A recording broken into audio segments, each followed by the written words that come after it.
జగన్మోహన్ రెడ్డి గారి మీద కేసు. ఇదే చెప్తున్నాను. ఏం కేసు ఇది? 2021లో రఘురాం కృష్ణరాజు గారిని పోలీసులు అరెస్ట్ చేశారంట. సిఐడి పోలీసులు అరెస్ట్ చేసినప్పుడు ఆయన్ని హత్య చేయబోయారంట. ఆ హత్య చేయబోయితే దానికి అన్నిటికీ కుట్ర ఏంటంటే జగన్మోహన్ రెడ్డి గారు మూడో ముద్దాయి అంట. రఘురాం కృష్ణరాజు గారు జైల్లో ఉండి ఒకరోజు అనుకుంటా, ఆ జైల్లోంచి ఆయన బెయిల్ మీద, సుప్రీంకోర్టు బెయిల్ అనుకుంటా, సుప్రీంకోర్టు బెయిల్ మీద ఇక్కడి నుంచి హైకోర్టుకి వెళ్ళారు. ఆయన కస్టడీకి పెట్టినప్పుడు హైకోర్టుకి వెళ్తే హైకోర్టులో కోర్టుకు చెప్పాడు పోలీసులు నన్ను కొట్టారండి అని.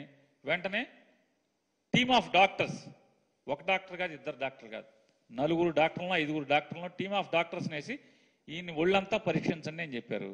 ఒళ్ళంతా పరీక్షించారు. ఒళ్ళంతా పరీక్షించి ఈయనకి దెబ్బలేం కొట్టలేదండి అని చెప్పి రిపోర్ట్ ఇచ్చారు హైకోర్టుకి. హైకోర్టు ఆయన్ని కస్టడీకి మళ్ళీ పంపించేసింది, బెయిల్ ఇవ్వలేదు. అదైపోయిన తర్వాత సుప్రీంకోర్టు ఆయనకి బెయిల్ ఇచ్చింది. బెయిల్ ఇవ్వటమే ఇక్కడి నుంచి సరాసరి ఆయన మిలిటరీ హాస్పిటల్లో చేరారు.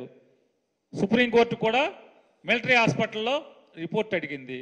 మిలిటరీ హాస్పిటల్లో కూడా వాళ్ళు రిపోర్ట్ ఇచ్చారు, మెడికల్ రిపోర్ట్ ఇచ్చారు. Military hospital, Secunderabad military hospital వాళ్ళు కూడా సుప్రీంకోర్టుకి రిపోర్ట్ ఇచ్చారు. సిబిఐ ఎంక్వైరీ ఏమన్నాడు ఆయన, సుప్రీంకోర్టు డిస్మిస్ చేసింది. దీని మీద సిబిఐ ఎంక్వైరీ ఏమయ్యక్కర్లేదు. హైకోర్టు మెడికల్ రిపోర్ట్, హైకోర్టుకి 4 డాక్టర్లు ఇచ్చిన మెడికల్ రిపోర్టు, అలాగే సికింద్రాబాద్ మిలిటరీ హాస్పిటల్ ఇచ్చిన మెడికల్ రిపోర్టు చూసాము, ఇది పట్టించుకోవాల్సిన పని లేదని చెప్పి సుప్రీంకోర్టు ఇచ్చింది. అంటే సుప్రీంకోర్టు, హైకోర్టు, సుప్రీంకోర్టు, ఆంధ్రప్రదేశ్ రాష్ట్ర గుంటూరు గవర్నమెంట్ హాస్పిటల్ డాక్టర్లు, మిలిటరీ హాస్పిటల్ డాక్టర్లు అందరూ కూడా ఈయనకి దెబ్బలు లేవని చెప్పినా కూడా ఇవాళ 3 సంవత్సరాల తర్వాత, 3 సంవత్సరాలు నిండిన తర్వాత, 4 సంవత్సరాలు నిండిన తర్వాత ఇవాళ ఎఫ్ఐఆర్ కడతామంటే ఇది తప్పుడు కేసు కాదా అని అడుగుతున్నాను నేను.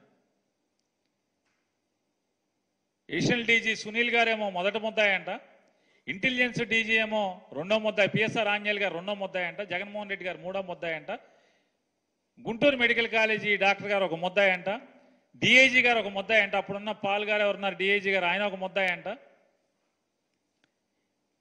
వీళ్ళందరూ కూడా ముద్దాయిలు చేస్తూ, అప్పుడున్న డాక్టర్ గారిని కూడా 1 ముద్దాయిగా చేస్తూ ఎఫ్ఐఆర్ కట్టారు.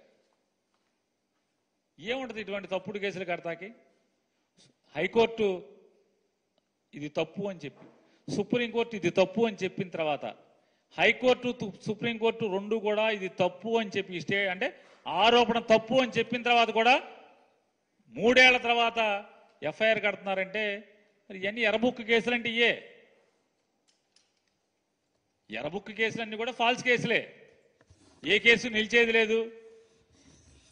వీళ్ళ అహంకారం, అహంభావం, అధికారం మదం తీర్చుకుంటాక